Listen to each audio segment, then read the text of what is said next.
Hello. Today we're going to talk about learning to see why materials look the way they look.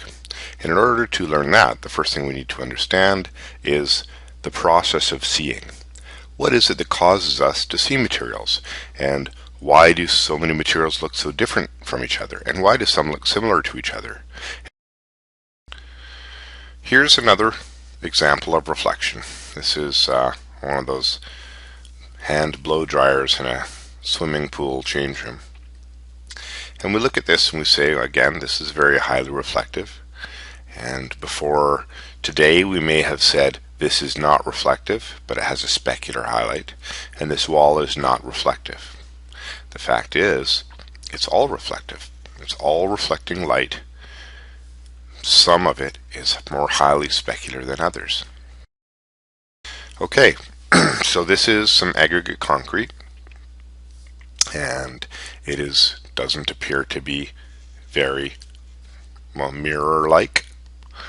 It's very rough and is therefore not very specular. All we have to do to make this more specular is to make it smoother. Well, how might we do that? Well, add a little water. All of a sudden, it's extremely highly specular. The reason is because all of that roughness, or a lot of the roughness, has been filled in with something with a smaller molecular size, in this case water. We're not going to see a nice round little specular highlight on this because the material is very irregular in shape, so we start looking for other highlights. Right? We see highlights along edges. Those are reflective or specular highlights. So what we're seeing here is, we know pool water is not a flat plane. It's quite highly displaced. It's moving all the time. We can see here 1, 2, 3 light sources overhead that are being reflected in the water. And additionally, we can also see the caustic effect. This is light refraction. Because the surface of the water is wavy, it's acting like multiple variable lenses, and it focuses light into tight areas on the bottom of the pool. And by the way, don't forget that if you're thinking about caustics, light that is focused towards somewhere also has to be focused away from somewhere else, which is why you'll notice that if you ever see a caustic highlight, you notice that the area around the caustic highlight is actually dimmer than everywhere else.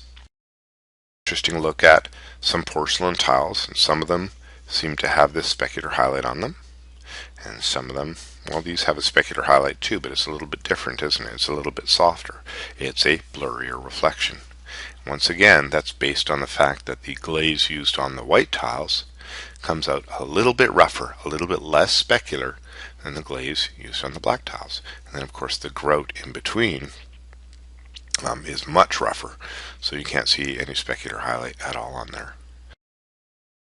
Blurry reflections are sharper, close to where the object is that's reflecting, and they get softer and softer further away.